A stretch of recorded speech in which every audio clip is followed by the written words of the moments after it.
Hello my dear teacher students and friends. आज मैं आपके साथ एक कॉमर्स और मैनेजमेंट का इम्पोर्टेंट टॉपिक लेके आई हूँ। ये क्वेश्चन आजकल नेट सेट में बहुत बार पूछा जा रहा है और हमारी बहुत सारी पीएचडी कॉमर्स और मैनेजमेंट सब्जेक्ट्स में इस टॉपिक पर कब से चली आ रही है और अब तक चल रही है। ठीक है। तो ये कॉन्सेप्ट का नाम है सर्विस क्वालिटी। तो अगर थोड़ा सा मैं बैकग्राउंड दे दूं, तो सर्विस क्वालिटी किस चीज के लिए रहती है, या फिर इसके पहले हमें बेस क्या जानना जरूरी है कि जब हम कॉमर्स पढ़ते हैं या मार्केटिंग पढ़ते हैं तो हमें पता होता है कि there is a difference between goods and services. Goods you can buy, and if there is a defect in any of the good, you can definitely return them. Whereas in case of services, services are intangible, they are perishable. And then what happens is, in case there is a deficiency in the services, and suppose if you are talking about deficiency services of a doctor, then in case you go to a cardiologist and something happens wrong, then you may lose your life also. ठीक है। तो services हमेशा बहुत difficult होती है क्योंकि उसके features, अब ये फीचर्स का भी क्वेश्चन आता है, तो अगर आप प्रीवियस पेपर्स देखोगे तो intangibility, perishability, no transfer of ownership, ठीक है, फिर हेट्रोजेनिटी, ये सारे फीचर्स बहुत बार नेट सेट के क्वेश्चन में पूछे जाते हैं। तो अब ये कॉन्सेप्ट हमने कहाँ पर पढ़ा है? अगर आप बीकॉम के स्टूडेंट हो या अगर आपने बीकॉम से अपनी ग्रेजुएशन पूरी की है और पीजी, तो अगर आपने कभी कॉमर्स पढ़ा है, स्पेशली वो सेकेंड ईयर में आता है क्वेश्चन, या फिर आपने बीएमएस पढ़ा है उसमें भी ये क्वेश्चन रहता है। सर्विस क्वालिटी के ऊपर सर्विस मार्केटिंग में भी आप पढ़ते हैं, कॉमर्स के अंदर भी पढ़ते हैं, मैनेजमेंट में भी आप सर्विस क्वालिटी पढ़ते हैं। So there are no standard rules to measure quality of services, and it is very difficult to measure quality of services because of the features, okay, because it is intangible, it is heterogeneous, or I'll say it is perishable. So it makes very difficult to measure quality, and there are so many different definitions of quality. But generally, what is, if I talk about in simple words or from a layman viewpoint, I can say that service quality, or what is quality, if I talk about only quality, then it is something that you should meet the users expectations, okay. तो आप जो भी services की बात करो, teaching की बात करो, लॉयर की, तो आप अपने कस्टमर्स को सेटिस्फाई कर पाए, बेसिकली वहीं पर क्वालिटी है। ठीक है, कोई बेंचमार्क नहीं होता है, बट यस, जब कोई अच्छी अचीवमेंट हो जाती है हम उसको बेंचमार्क मानना स्टार्ट करते हैं। ठीक है। तो ये सबसे पहले क्वालिटी ऑफ सर्विसेज की बात करें, और अगर फिर मैं इसके बारे थोड़ा आपको बताना चाहूँ, जो आज मैं कॉन्सेप्ट आपके पास लेके आई हूँ, क्योंकि अभी ये नेट सेट पर इस पर क्वेश्चंस पूछे जा रहे हैं बहुत बार, तो आप देख सकते हैं कि इसमें ना मैंने सर्विस क्वालिटी मॉडल, अब ये मॉडल क्यों है, क्या है, इसका भी मैं आपको थोड़ा इंट्रोडक्शन देती हूँ। तो नेटसेट में इसके प्रोपाउंडर, मतलब जिन्होंने ये कॉन्सेप्ट लाया, उनका नाम पूछ सकते हैं, या फिर हमें ये डायमेंशंस के नाम पूछते हैं, जिसको कॉमनली बोलते हैं RATER। तो आर से रिलायबिलिटी, ए से एश्योरेंस, टी से टेंजिबल्स, ई से एम्पैथी और रिस्पॉन्सिवनेस। फिर अगर रेटर को, अदर कॉमनली ऐसे रेटर पूछा, तो उसकी आपको ये याद रखना है कि पहले आर है, फिर टी ए है, और रिलायबिलिटी पहले आता है और रिस्पॉन्सिवनेस लास्ट। एक से आपको क्रोनोलॉजिकल ऑर्डर में पूछ सकते हैं, मतलब या तो फिर आपको सीक्वेंस पूछ सकते हैं, ऐसे क्वेश्चन भी पूछते हैं। ठीक है। तो अगर मैं सर्विस क्वालिटी मॉडल की बात करूं, तो ये थोड़ा सा मैं ब्रीफ दूंगी, क्योंकि मुझे सेशंस को काफी लॉन्ग नहीं बनाने होते, तो छोटा थोड़ा अगर पढ़ेगी तो हम समझ सकते हैं कि क्या क्वेश्चंस पूछे जाते हैं। ठीक है।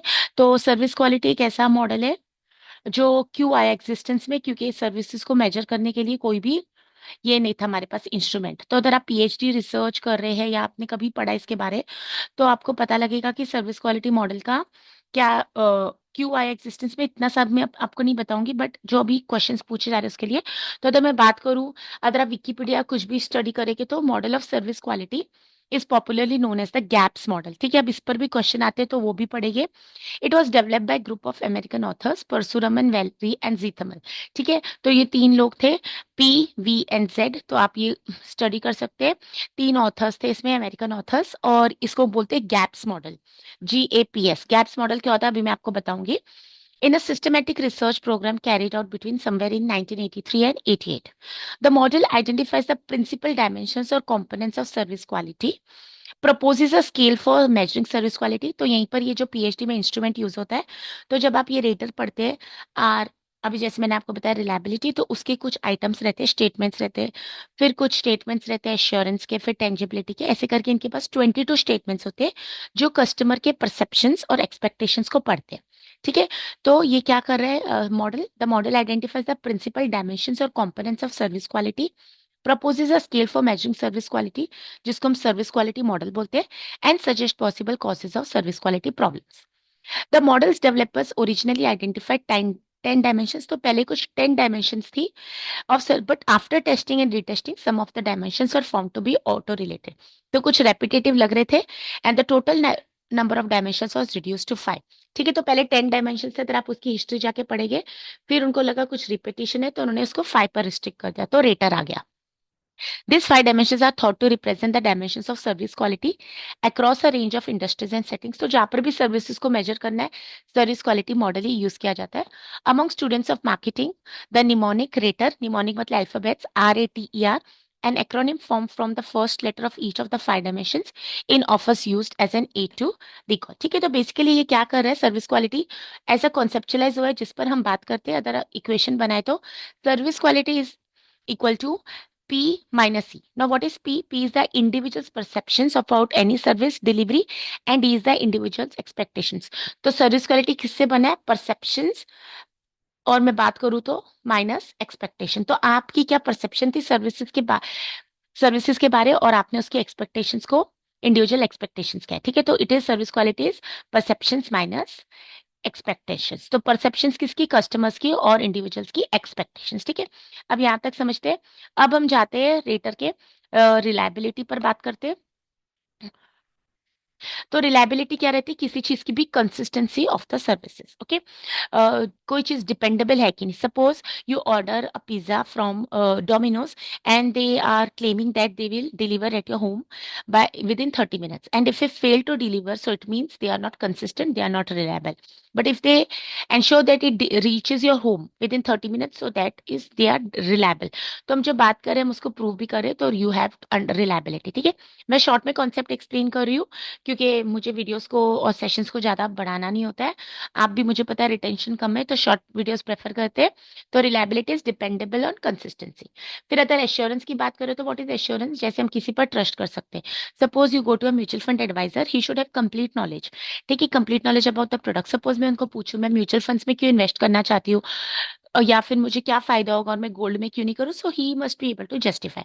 ठीक है, तो वो आपसे कैसे डील करते हैं और आप उनके ऊपर कैसे, उनकी कितनी नॉलेज है, फाइनली आप उनके ऊपर ट्रस्ट कर पाते नहीं है. So this is called as assurance.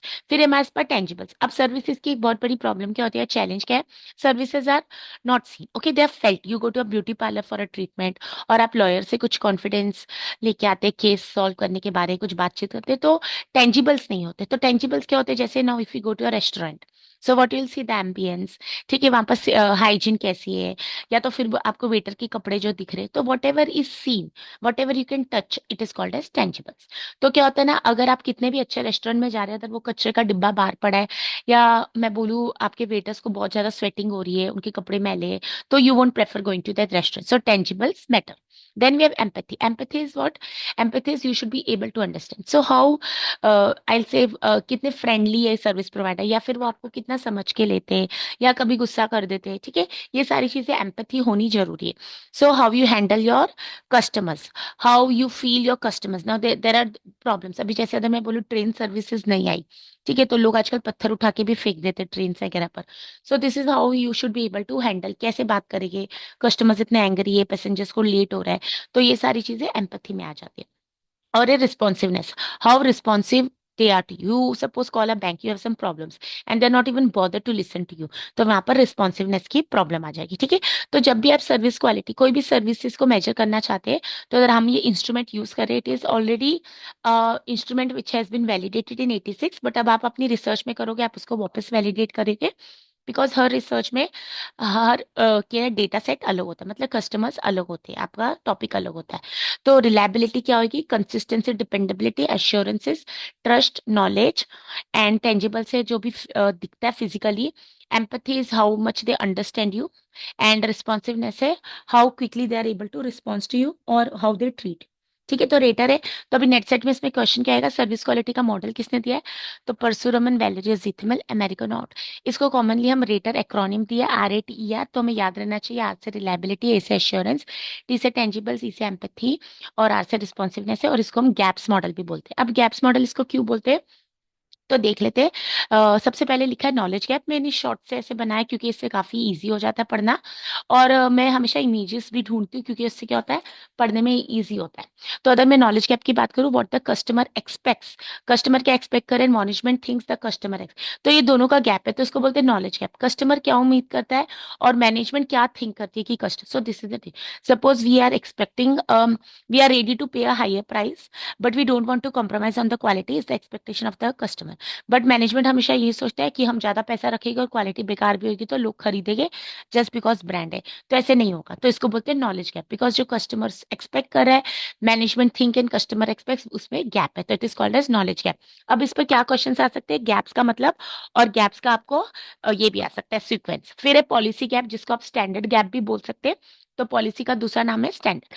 Management understanding of customer needs, ठीक है। तो यहाँ पर क्या, मैनेजमेंट ने अंडरस्टैंड कर लिया customer needs, but service delivery policies and, but आपकी जो पॉलिसीज थे, स्टैंडर्ड्स थे, वो मीट नहीं हो रहे। ठीक है, पहले वाले में क्या था, नॉलेज गैप था, दोनों अलग अलग समझ रहे थे। बट यहाँ पर क्या, मैनेजमेंट समझ लिया कस्टमर नीड्स, बट उनकी सर्विस डिलीवरी पॉलिसीज और एम्प्लॉय स्टैंडर्ड्स उसको मैच नहीं कर रहे, तो इसको बोलते हैं पॉलिसी गैप। ठीक है, आप कुछ करना चाहते हैं बट आप नहीं कर पा रहे because it is a policy, तो it will become the policy gap which is also called as standard gap. फिर है delivery gap, experience specification and actual. आपको पता है कस्टमर को क्या देना है but somehow you could not deliver. Example again I give you of Domino's, we have claim that will satisfy you within 30 minutes but unfortunately we could not provide you the product. तो क्या हुआ, experience अलग था, actual result अलग था, so this is called as delivery gap. फिर हमारे पास communication gap, आप जो प्रमोट करे वो आप नहीं कर पा रहे हो achieve. Delivery of the customer experience and what was communicated to the customer, आपने कस्टमर को बोला कि 3 साल की वारंटी है बट प्रोडक्ट खराब हो गया तो आप रिप्लेस तक नहीं कर रहे या उनको सपोर्ट तक नहीं कर रहे। तो यहाँ पर क्या हो जाएगा, कस्टमर ने क्या सोचा था, जो बेसिस पर आपने बताया था, but what was communicated to the customer. फिर हमारे पास कस्टमर एक्सपेक्टेशंस, ठीक है, यहाँ पर हमारा इसको सेटिस्फेक्शन गैप भी बोलते हैं। कस्टमर, तो कस्टमर के एक्सपेक्टेशंस क्या और कस्टमर परसेप्शन, तो यहीं से हमारा इंस्ट्रूमेंट स्टार्ट हो जाता है। ठीक है, तो के से नॉलेज, पी से पॉलिसी, पी का दूसरा नाम एस, तो आप याद रख सकते हैं नॉलेज, के फॉर कवलप्रीत, मेरा पी से सरनेम है पूरी, तो कवलप्रीत पूरी, केपी याद हो गया। फिर उसके बाद है आपके पास डी, फिर है सी और सी। ठीक है, सी लास्ट वाले को आप सेटिस्फेक्शन भी बोलते हैं, तो केपी, फिर डी डिलीवरी, फिर एक कम्युनिकेशन। और तो अगर आप ऐसे याद रख पाए तो बहुत अच्छा है। तो नॉलेज गैप, पी से पॉलिसी, पी से इसको स्टैंडर्ड भी आप बोल सकते हो, एस, तो नॉलेज या तो स्टैंडर्ड गैप, फिर डिलीवरी गैप, फिर communication gap and customer gap. तो कस्टमर गैप जो आता है वही एक्चुअल गैप हम स्टडी करते हैं। तो जो रेटर इंस्ट्रूमेंट है उसमें 22 स्टेटमेंट्स है, कस्टमर एक्सपेक्टेशंस और customer perception of the expect, हम कस्टमर क्या एक्सपेक्ट करते हैं और हमें क्या परसेप्शन एक्चुअली होता है। ठीक है, तो याद रखिए हमारे पास गैप्स है 1 2 3 4 5, इनका मीनिंग, इनका सीक्वेंस, और यहाँ पर फिर जो मैंने आज आपको रेटर बताया, आर से, ए से क्या होता है, टी से क्या होता है, ई से, और इसको हम कहाँ यूज करते हैं। ठीक है, तो अगर आप पीएचडी का टॉपिक सोच रहे हैं तो आप देख सकते हैं कस्टमर सेट, आप रिव्यू ऑफ लिटरेचर करेंगे तो रिव्यू ऑफ लिटरेचर काफी टाइम बोलता है, दोनों ओवरलैपिंग कॉन्सेप्ट है, सर्विस क्वालिटी और कस्टमर सेटिस्फेक्शन। और कुछ रिव्यू बोलता है कि service quality is only just one aspect of customer satisfaction and then you have to measure customer satisfaction separately. तो आप जो भी अपनी स्टडी करते हैं आप उसमें देखिए कि आप कैसे जस्टिफाई करते हैं, क्योंकि जब आप रिसर्च के लिए जाते हैं आपको मॉडल्स होते हैं, तो उसमें ऑलरेडी एस्टेब्लिश मॉडल है हमारे पास, स्टेटमेंट्स है, तो उसको हम यूज कर सकते हैं। ठीक है, तो इस वीडियो में इतना ही मैं आपके साथ शेयर कर रही हूँ। और अगर आपके मेरे चैनल की वीडियोस पसंद आ रही है, कंटेंट पसंद आ रहा है, तो आप मेरे चैनल को लाइक, शेयर और सब्सक्राइब कर सकते हैं। ये वीडियो आपको सिर्फ मैनेजमेंट, मार्केटिंग या कॉमर्स को, टीचर्स को या फिर नेट सेट के लिए इंपॉर्टेंट नहीं है, बट अगर आप टीचर है जो पढ़ा रहे हैं आपके अंडर ग्रेजुएट स्टूडेंट्स के साथ भी आप शेयर कर सकते हैं। और आप अपने कोशिश कीजिए कि जब भी आप पढ़ते हैं आप एक डायरी, पेन और नोट्स ले आए। अब जैसे मैंने आपको बताया इसमें क्या टाइप के क्वेश्चन आएंगे, तो आज आपकी क्या जिम्मेदारी है प्रीवियस ईयर के क्वेश्चन पेपर्स में, और मैं हमेशा वही कॉन्सेप्ट पढ़ाती हूँ जो आ रहा है या आ चुका है, तो आप देख सकते हैं सर्विस क्वालिटी पर क्वेश्चन आए थे। अगर आप मैनेजमेंट स्टूडेंट है तो भी आपको ये वीडियो हेल्पफुल है, या आप कॉमर्स स्टूडेंट है तो भी आपको ये वीडियो, ठीक है। तो जैसे कि आपको पता है एग्जाम के फॉर्म आ चुके हैं, 10 दिसंबर उसका लास्ट डेट है। अगर आप इस अटेम्प्ट को देना चाहते हैं तो जरूर फॉर्म को फिल करिए। और अगर आपने अब तक पढ़ाई नहीं स्टार्ट की तो मेरी इनिशियल वीडियोस जरूर देखिए गाइडेंस की, जिसमें मैंने एक फ्रीक्वेंटली आस्क्ड क्वेश्चन है कॉमर्स में नेट करना है कि मैनेजमेंट, उस पर भी डिस्कस किया है। और मेरी एक रिसर्च की प्लेलिस्ट भी है जिसको आप चेक कर सकते हैं, अपनी पीएचडी को इजी बना सकते हैं। ठीक है, and thank you so much. फिर हम मिलते हैं नेक्स्ट सेशन में, till then keep study, all the best, form भर लीजिए।